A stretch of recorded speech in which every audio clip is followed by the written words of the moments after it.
family, welcome back to Shine a Light on It. I'm Anna Deshawn, your favorite queer radio personality, and we're going into episode 2. And in this episode, we get to talk with Chatrivia. She's a beautiful person inside and out, and the theme of her episode is love. You're gonna hear why, but first, we're gonna go into Maravillas, okay? Her favorite taco shop. Figure out why this is her spot and smash some delicious tacos. Come on, let's go. Yeah, thank you so much. You got a favorite thing? No. So tell me, why this place? Why is this place so special to you? So it was my second event. It was a success. It was like I was getting like chills after the event. And everybody was like, you need to celebrate new stuff. I'm like, okay, let's go to taco place. I had already been here before, but it had been years. So we came here and the tacos were so good. It was me, my husband, and my brother and his girlfriend. So we came here and we talked about how the event was, what could be better and all of that. And it was good. So the next year we did the same thing. So every year after my events, we come here. At first it was just us, but then I started I call it my team. Yeah. The people that helped with the event. We all come here, we talk about the event. What could we do better? And this is just my little special place. It's so special place. It make me feel like it's a part of my event. Like it's a part of the routine of what I have to do after the events. Yeah. It's crazy. I'm weird like that. No, it's good. I love tradition, period. And you started a whole tradition. Yes, it's important. It's important. It's important. And tacos are important. See, that's the thing. We could have went anywhere. We could have went anywhere, yeah. But it's something about those tacos. And I think, you know what, too? When I grew up, every time my mama went to the grocery store, once a month, of course, get the food stamps. Right. Once a month, right. We ate tacos every time she went to the grocery store. So this is like a thing, something that has to be centered around those tacos. That's real. Oh, man. Mama here, tacos, tradition. I love it. And it's one of my favorite things. So we about to just smash. Period. Mm-hmm. And then also just talk about the theme of your episode is love, and just how you put love in everything, and the love that you put into these events. Because I mean, you don't got to do events. No, but you choose to do it. I have to. You have to do it. I have to do it.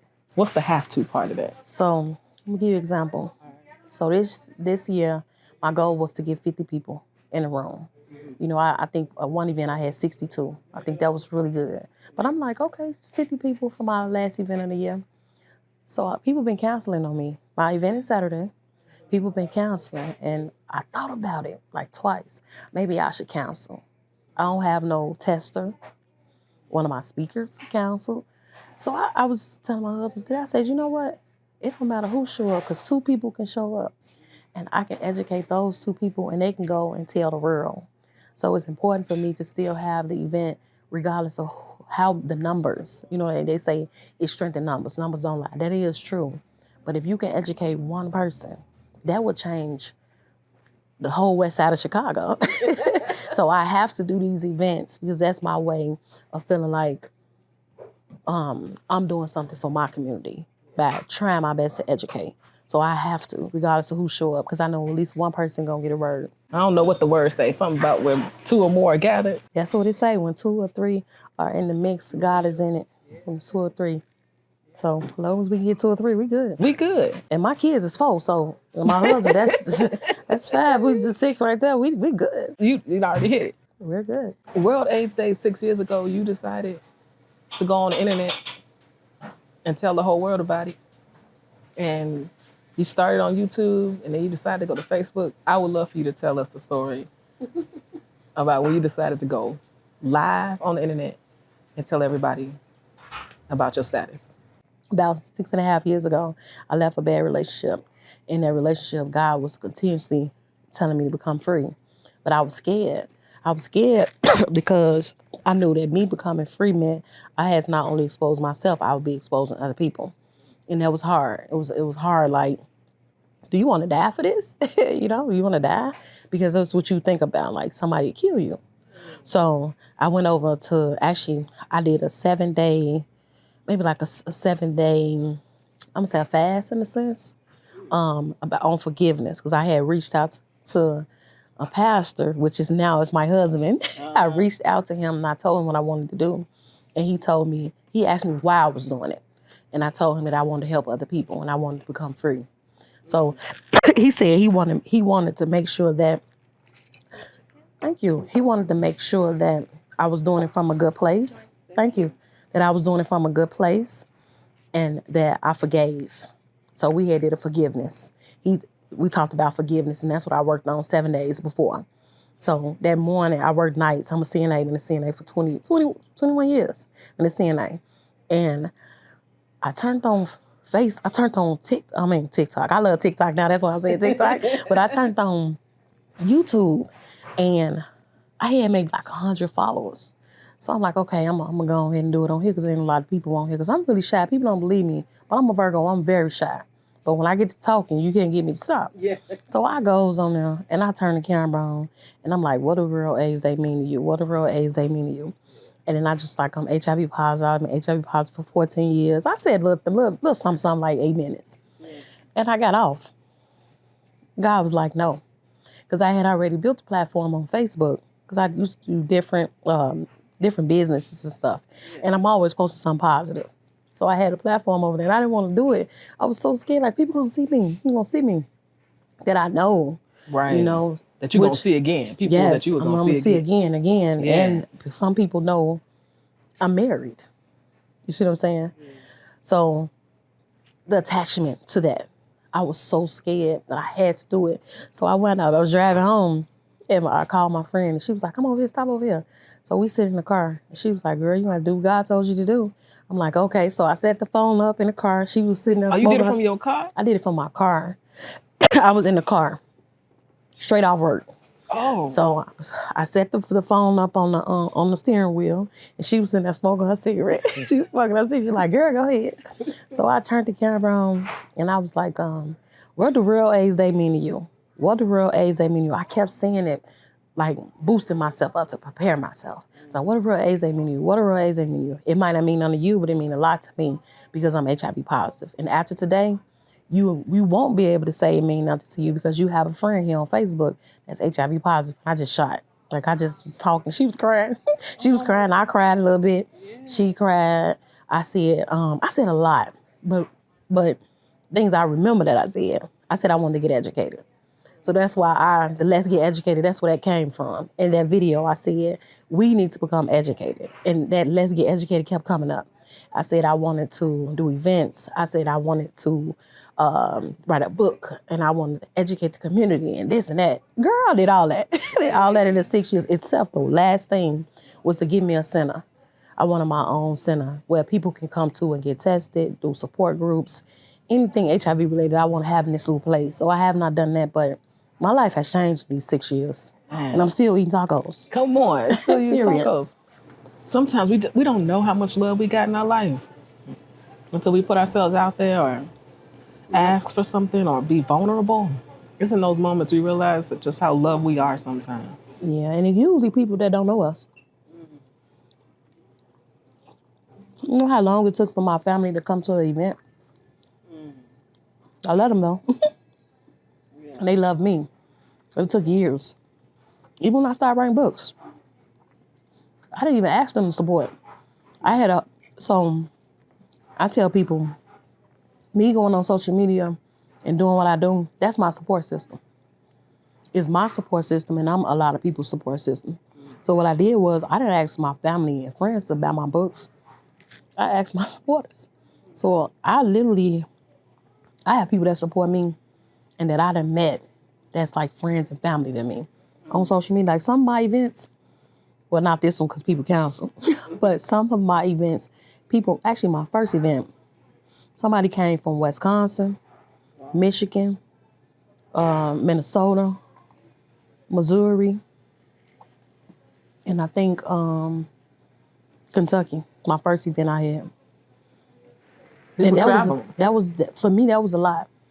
It was a lot. Like, I'm having an event, and these people not these people, because that sounds bad, people that have supported me on social media drove here just to come to my event. Even me getting married, people drove and flied here in support of us getting married, you know?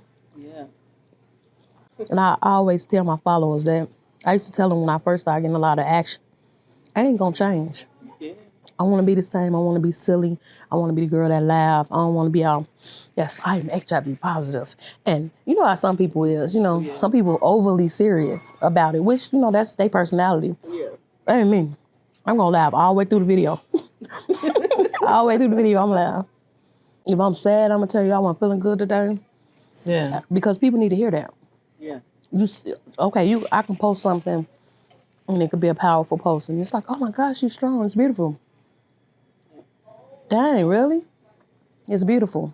But sometimes I be sad though. Yeah. And you need to know I'm human. I'm just like you. I'm living with HIV just like you. And I be sad sometimes. I get down. It's just the difference with me now is I don't stay down. Yeah. I know how to feel sad. Yeah, it takes be some negative time to within myself, cry a little bit, and then be like, okay, well, I gotta write a book. I gotta do a song, go live. I gotta do something. Something to make myself feel better. But it's that part, right? And that's the part that it takes some time to get to. I can be sad, but I also know how to get myself out of it.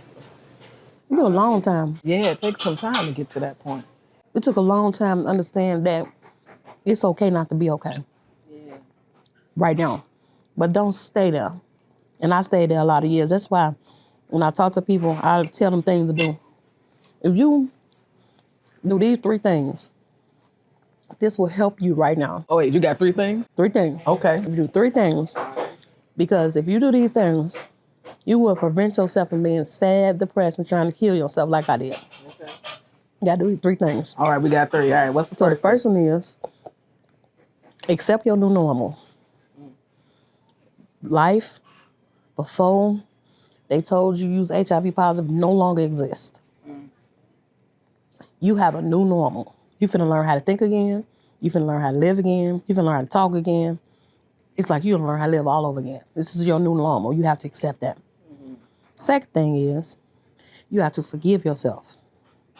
And the reason why I say forgive yourself, because some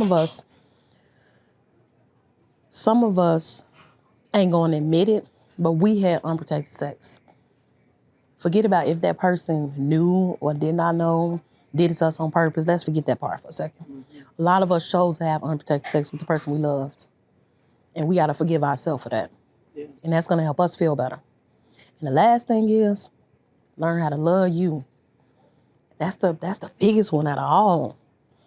Because you gotta learn how to love you in a new season of your life. And in this season that you're gonna be in learning you, it's gonna keep happening over and over again because you're gonna keep recreating yourself. When you learn how to love you, you have to learn how to think again, live again all over because you're not tolerating the same thing, you're not acting the same way. Now you have to recreate, all from just loving yourself. So if y'all do these 3 things, you still gonna be sad sometime, but you're gonna be able to get up fast. You definitely ain't finna try to kill yourself. You ain't finna do that. You see what I'm saying? So it's just like a little process, little 3 things. They little, but they can be big. Yeah, they impactful. Yeah, that's the meaningful stuff. Acceptance, forgiveness, and loving yourself. That'll get you up out of a depression. Yeah. Yeah. Yeah, these tacos fire. I told you. The best. Family, you saw we smashed some tacos, okay? They were fire. We found out why this place means so much to Chatrivia. And now we're gonna go into the studio, learn more about her story, definitely talk about her diagnosis, but really why love is just woven into everything she does. Cause it's cold, yo. Let's go into the studio. Your episode is love. So I would love for you to tell us about when you met your husband and how you all met and how you knew he was the one. Was it love at first sight? Mm-mm. No, I did not see him. I couldn't see him then. I already knew him. I think I had known him maybe about three or 4 years. He actually was my friend's husband, right? She passed away. And when she passed away, me and him, we became, I'm gonna say we became friends and we started helping one another. He's a pastor, so I started helping him with ministry. I knew a lot about the ministry because I helped his wife, and he knew a lot about me, so we became friends. And in the process of us being friends, talking on the phone every day, encouraging each other, helping each other, it started feeling weird. Like, I like him. And then I think we had a conversation about it. Like, we talked about like us liking each other. Like, yeah, it's weird. We like each other. And then also too, it took me back to me and his wife's conversations that she used to tell me that me and him were soulmates, that we liked a lot of the same things. So it was more weird. It's weird because I'm liking him. And I have this in my mind, what she told me about him, that we was compatible. So it really was weird then. So with us talking about it, we just decided to just be friends. So we was friends for about 2 years.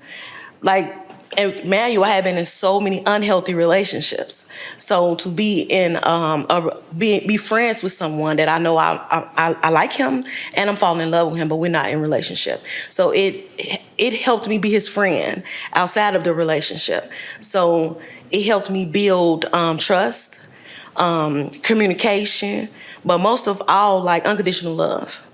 So then we got in a relationship. So then it was like, oh my God, now we're together, you know? This is what it is. Wow. So it was your friend's husband, she passes. Yeah. And then you all bonded during grief, I'd imagine, for 2 years. So you started to help around the ministry. What did it look like? Were you already a part of the ministry? No. So I had been running from God a long time.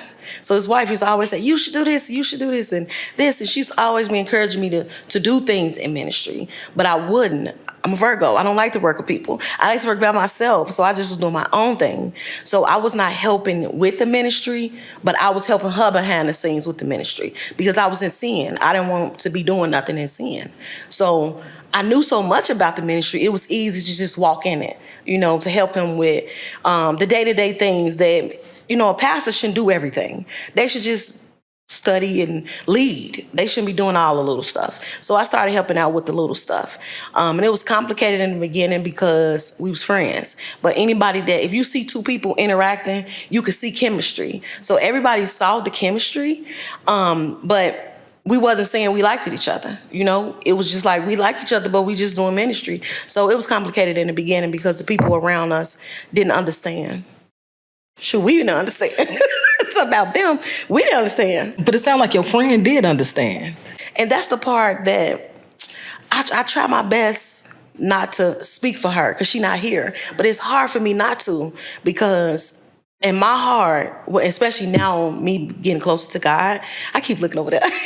With me getting closer to God now, I know that she saw something spiritual that a natural man can't see. So she saw that me and her husband was compatible and was good for each other. Even with her being in marriage with him, she saw something different because me and her were soulmates too. So it was easy for her to see that, but people couldn't see it. And he lost a lot by actually saying, okay, we like each other now. I want you. We finna get in a relationship. So he lost a lot. Let's talk about that. I mean, you weren't in ministry. Then you got into the ministry, being of help and being of service. What did that look like? What were you doing around the church? So I took on responsibility of helping with the women's ministry. So that was the biggest thing, helping with the ministry, the women's ministry. Then I started making his flyers for him every week. So whatever he studied, we talked about stuff anyway. So whatever he was studying, whatever his sermon was going to be about, I made the flyers. I encouraged him. I prayed for him. It was just like, it was almost like I was playing wife in a sense. That's what it feels like now because I was doing all the things that he was not doing, that he could not do. Because think about it, he was still grieving, right? And I still was grieving too, but a part of me, like, I have to help him because I know she would want me to help him. It wasn't really that I loved him. Oh, I love him so much, I'm going to help him do this stuff. It wasn't really solely that. It was, she loved the ministry. She loved God. She loved him. She loved church. And for me to know, I wouldn't have been doing nobody no service if I wouldn't have helped. And I did Bible study with the women. I tried speaking to them, but I was the young one. I'm young. Who gonna listen to the young girl, you know? She don't know what she's talking about. She just, now she wanna do stuff. Queen, I call her Queen. Queen gone now. Now she wanna step up and do stuff, but whole time I was doing stuff, but I just wasn't doing it in the front, because in order to be a good leader, you got to follow. I was following what she was saying in her teaching, but I was not doing, I do know all too well. Yeah. So you started with the women's ministry. How did the women receive you in that space? In the beginning, it was cool. But after a while, after they started seeing me and his interaction and him letting me, I started preaching sometime. I think I preached twice. I started preaching sometime, and when he, more like assistant to him. So it was more like, why are you letting her do that? Why are you letting her do that? And then other women started coming around, and they wanted to be with him. So it's to me, this is just how I feel. Women came around that wanted to be with him, but they didn't want to be with his assignment. It's two different things. You could love somebody all day long. You could be in a relationship with them all day long. But when a man have a calling on their life, you got to be sold out for that. And I was sold out for it, just in the background. Just in the background. Yeah. So, okay, did you ever think you'd be dating a pastor? Be married to a pastor? My kids said on the day of our wedding, my daughter was like, my mom always said she wanted a pastor. I'm sitting at the head table like, when? I don't remember ever saying that. But yeah. I remember telling my kids that I wanted a man that loved God. Because I'm tired of dumbing down in relationships. I gotta act like I can't talk Bible. You know what I'm saying? I can't talk. This is regular language for me. I can't talk that. I have to dummy down, and I don't want to do that. So I told my kids that that's what I wanted. But I remember seeing pastor though, right?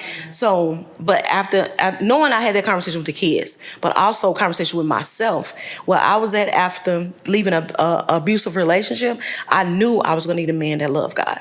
That was the only way I was gonna be able to be in relationship with someone, because I know the calling I have on my life. Even though I hadn't walked in it, I knew what God was calling me to do. What was God calling you to do? He was calling me to feed his sheep. That's what we're supposed to do. The Bible says, if you love me, you feed my sheep. What we doing? What you doing? You feeding God's sheep. This your calling. My calling is talking about HIV. We haven't even talked about HIV yet. HIV is just what draws people to me. But I got so much more to offer outside of HIV. So feeding his sheep is ministering to people, talking to people, helping them understand that you don't have to live in silence. It's a God that will comfort you. He will love you. He will protect you. So it's like the HIV just draws them to me. But then once I get in communication, it's so much I can help them with. For the people at the church, do they know about your HIV diagnosis? Mm-hmm. Tell me how that came about. Are you just out at church about it? I'm out everywhere. 6 years ago, I went public with my HIV status, so everybody know. So it was never a conversation like, oh, the girl with HIV. Not to me. No, I didn't hear it. But I know that was an issue more like for him than it was with me. Like, you don't choose her, over me. I think that's probably what the women was probably thinking, but I ain't never feeling. I'm sure they probably didn't say that to him either. But HIV is really like, people are scared to really talk about it, Yeah. No. So they'll talk with their people, but they ain't finna say it out loud. Yeah. What do you think that is? Why do you think the stigma is still so strong around HIV? Even though you equals you. You're sitting here, you're living undetectable, untransmittable. What do you think it is? I just think that people just not educated. And they won't allow themselves to be open to get educated. It's just simple as that. Because education is there. Once you get it, you got it. You know what I'm saying? But people don't want to get educated, and they don't want to get educated because they know they having unprotected sex. So why am I going to go and get educated about something that I know? Once you get educated about something, now you got to do something. I don't want to do, so I ain't finna tap on it. I ain't finna touch it. I'd rather just talk about it. Talk about them. Talk about the people that got it. You know what I'm saying? Can you tell us about the moment that you did find out? So the person I was with, he found out that he had AIDS.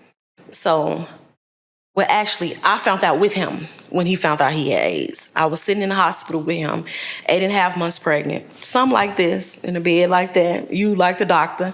And she sat there and she was like, your results came back. And she was like, would you step out the room? And he was like, well, no, she could stay in the room.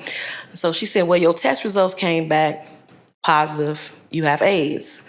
So I looked at him and he looked at me, and then she started explaining all these different things. I can't even remember what she said, but I know I did hear her say you need to get tested because you're pregnant. Everything else she said kind of like was like, num, num, num, num, num, num. I don't know what she was talking about.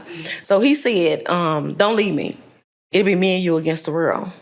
So I just looked and I said, okay.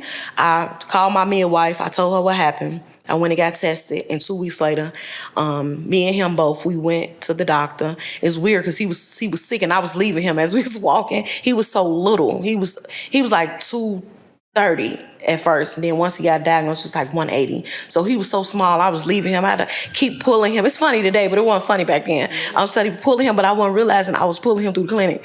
Got there, and they took me in the back. I already knew I had it anyway, because when they call you to come in the back, it's usually the medical assistant or just the doctor alone. But it was like 5 people, and they was all standing there, and they leading me to the back. I'm like, yeah, I got it. So I sat down, and my midwife, she touched my shoulder, and she was like, Chatrivia, I'm sorry. You have HIV. You're HIV positive. And I was like, I can't have no more kids. And everybody in the room was like, you know, like the little noises. And everybody was looking like, because at that moment, I felt like, I didn't think about death. Because I knew God, right? I knew I had some knowledge of God. So I didn't think death. I was thinking I can't have more kids because I wanted a bunch of kids. Like, I wanted a lot of them. It was just like 20 people in my family my whole life. So I had to have cousins and friends to be family. So I wanted a lot of kids. So that was my main thing, was if I can have some kids. But the people in the room, I don't know what they were saying. I'm still, as I tell my story more and more, I'm starting to understand what they said that day, because I went numb. But I know that it was a social worker. It was a HIV specialist. It was the whole team of the HIV infectious disease people there. That's who all the people was in the room. But I don't remember what they said, though. Yeah. What was the next thing you did? Do you remember the next thing that happened after you left there? Oh, wow. Ain't nobody never asked me that question. So when I left, they told me not to get medicine. I had to get on medicine because of the baby. So we went on another side of the hospital. I went and got my medicine, and then we went home and lived regular. Yeah. Yeah, we didn't have HIV conversations. I didn't have HIV conversations with him, but I left the hospital not understanding what was going on, right? I'm HIV positive, and this medicine is for the baby. What about me? But when they did my tests and then I came back in 2 weeks, they explained that I was what is called undetectable, that my numbers was low. It wasn't a lot of HIV in my bloodstreams, that this medicine that I was taking was to prevent the baby from getting it. And when I had her, I didn't have to take it no more. What? That was like speaking Spanish. What did you talk about? So every time I went home I'm a Virgo, so you already know how I was thinking. Like, I'm thinking all these different things, and I couldn't express myself to them because I didn't know what to say, what not to say. It just was like, they said I'm gonna be okay, so that's enough while I'm here in this clinic. But I got all these questions in my mind. I got to go to Google. I got to go figure it out. So I just educated myself on why I don't have to take medicine. I didn't take medicine for probably 13 years. 13 years? About 13 years I didn't take medicine. And I've been positive 21 years. And when the guy that I was with, his number was 4, right? So under 200, you consider AIDS, right? And when you go over 200, you're HIV. So when they did my first set of tests, I was already at 700. And then when I got on the meds, I was at 900 all throughout my pregnancy, right? So let's say every time I went, got my labs, all that, I always was up in like the 700 to 800s, even without medication. So man, all these years. And then my numbers started getting closer to 500. So all the research and everything started to change. So they said, okay, you almost at 500. If you keep dropping, we're going to have to put you on some type of medication. I don't like medicine. So I'm like, well, what I can do? They're like, okay, try to lose weight, try to do this, all these different things. I lost 65 pounds. Still wasn't enough. And it just kept going down. I think the closest I got to 500 maybe 520. And they said, Chatrivia, you got to get on medicine. So I got on medicine. But that was because the scientific thing changed. But if we would have waited to 200, I still wouldn't be on medicine right now because my numbers is still high. I'm still at like 700. Wow. So, but things change. So to keep me healthy, that was the best thing to do. This is the stuff we don't know. Like, so your boyfriend at the time, if you're supposed to be at 200, he was at a 4? He was at a 4. He was about to die. And I know you all had quite the relationship. I mean, it was an abusive relationship. But after. HIV changed. HIV changed everything. It changed the way everything. It changed everything. I was like, for years, I was missing the person that he used to be before HIV. I was holding on to that. And I would see that person like every 3 months, every 2 months. Or I saw him sometime, but he never came back. He never came back. The abuse and everything started afterwards. But once I was able to really take a look at my life with him, it wasn't his responsibility to make me happy. And I wanted him to make me happy. It wasn't his responsibility to fix me. It wasn't. It was his responsibility to love me, yeah. But he didn't supposed to make me feel better because he gave me HIV. No. He did not supposed to do that. And I was wrong. And it's two sides to the story because I could tell you a bunch of stuff he was wrong for doing. Yeah. Like we can sit here for the next 7 hours and I can tell you some stuff. But taking responsibility for myself, I had unprotected sex. Even with him being my boyfriend for almost 3 years, I still should have had protected myself. And if I didn't protect myself, me and him should have been going to get tests regularly so that we both could have known our status. That's something that I did not do. So because I didn't do that, I was HIV positive. Now I want you to love me. I want you to make me happy. I want you to get a job. I want you to go to school. I want you to care about your life. I want you to, no. If he don't want to do that, he don't have to do that. And I tried to force that on him. So that made things complicated too, along with other stuff that I just seem not to want to tell you. Because it's like, that's his story. You know what I'm saying? Yeah. Then how long did you stay in the relationship? A lot of years. A lot of years. Almost, I think, we separated, what, 4 years ago? About 4 years ago. Maybe 6 years ago. Somewhere around there. This is what I'm learning. It's like I'm learning so much about myself every time I open my mouth. It's weird. So when you hurt so bad, you hide it from yourself because you don't want to think about it. You want to live it. You don't want to talk about it, nothing. So you hide it within your heart and you cover it up. And you just leave it there. And then when you start doing stuff like this, you got to think about it. And you don't want to. So that, like, these type of things is so good. It's just like healing over and over and over again because I never think about when the last time we was together to right now. You know, but that's a part of me that some stuff so bad you just don't want to tap, you know? But I'm going to say about, just give or take, about 5 years ago. Even with me stepping into the HIV field, that was a part of us departing because I had to go and do what God wanted me to do, and he had to be himself. So we just... It's something to think that you stayed with him after the diagnosis. It's one thing to stay, but why do you stay? Why would you stay with a person that gave you HIV, that abused you, that treat you bad, that don't show you no type of respect? Why did I do that? I did that because I didn't love myself. Back to what we're talking about, love and HIV. I did not love me. There's no way that I love me. When you love you, you're not going to allow nobody to hurt you at all. And I did not. I thought I had to stay with him because nobody else will love me. Who gonna let a girl with HIV? She got HIV, she fat, she got all these kids, she's uneducated. She always got an attitude. She will fight you, your mama, your auntie. Why would you want to be with her? So just stay with the person that you used to and just deal with whatever comes with that. And then what was the turning point? Because you're not that person anymore. No, I feel so sorry for her. Sorry for her. So after back and forth, and trying to figure it out, one day, I think he took my car. He took my car and came to Chicago in a car. And I had an event. So he come back and it's rain. It's pouring down rain. And we driving back to Chicago. It was like a 45-minute ride. So we riding. And I heard God clear as day. You either going to leave him and you either gonna stay with him and be a part of the raft, or you gonna leave and live the life I have for you. And I got in panic. Oh my God, I'm just telling him, like, we gotta stop. And I'm just going on and on and on and on. Remember what I said, I couldn't be myself. I couldn't be my spiritual self, the spiritual woman I knew I was. I couldn't be her because I always got laughed at, like, oh, shut up, that's stupid. Why are you even talking like that? That don't make no sense. God ain't finna do nothing, type thing. And I just sat there and I was like, man, I gotta do something. And then I got in panic mode, like, I'm gonna work. I'm finna do extra doubles. I'm seeing that. I started doing doubles and saving money. And I was preparing myself to leave him, but I was so scared because I thought he was gonna kill me or whatever. Because when somebody abuse you and you try to take you and your kids away, that's scary, you know? So I started calling the police all the time.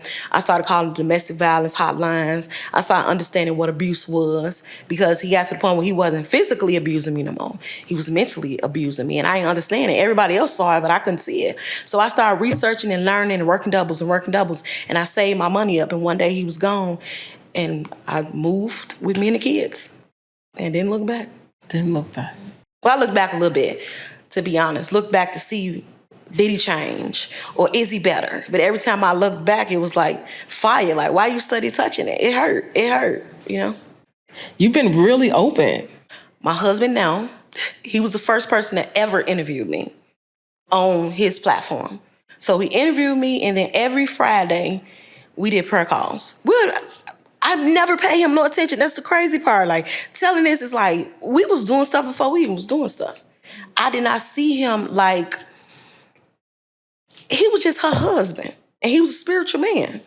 And I was going through a time in my life where I was trying to transition over into doing what God wanted me to do. And he was the closest person to me because of his wife. So it was like, it was only right to let him interview me, to do prayer calls with him and all that. It just was normal, you know? Tell me, what message do you think is missing right now for Black women in particular as it pertains to HIV? Oh, that's a good one. I don't believe we love ourselves. I think that's what's missing. The only reason why I'm saying is I've been around so many women that's in relationships that's unhealthy. And all we talk about is, he was cheating, he fought me, he don't take care of the kids, and he was doing this and he was doing that. We talk about those things. And all of those things is not good for us, right? The main thing that's not good for us as women is the cheating part. Because he's cheating and he'd have had a baby and you wouldn't accepted it and all of these things, right? God is our superpower. If we get close to God and understand what love is, understand what purpose is, we'll understand not to let men do certain stuff to us. Why do you think of so many women that has HIV?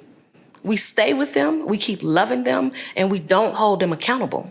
So if we can get more women to love themselves by understanding what God is, understanding what purpose is, understanding how to love yourself. And when you learn how to love yourself, you're going to start seeing things differently. You ain't going to allow people to hurt you. I think that's what's missing. The love of God is missing. And that's why the theme of this episode is love. I knew it would be. Love. Hey, period. Through the work that you're doing, the events, the people you're helping on social media, you know, fill in the gaps where the information is not being provided. What do you want your legacy to be in all of this? How do you want people to talk about Trivia and her work? Girl, that's a good question. I think I didn't give up. And I think a lot of times when people become HIV positive, they stop. They stop. And it affects their movement, whatever that movement is, you know? I never gave up. Sad, depressed, down. I never gave up. I kept getting up. And that's because God gave me the strength to keep getting up. I always say this to people, like I got like 50-some books, right? I'm a publisher and author, right? I always say, my grandkids might not get to, my great-great-grandkids might not get to beat me, but my word's gonna live forever. All these stories we talking about, they in books. So my words and me always getting up and me continuing to trust God, continue to listen to God, it's gonna be here on earth.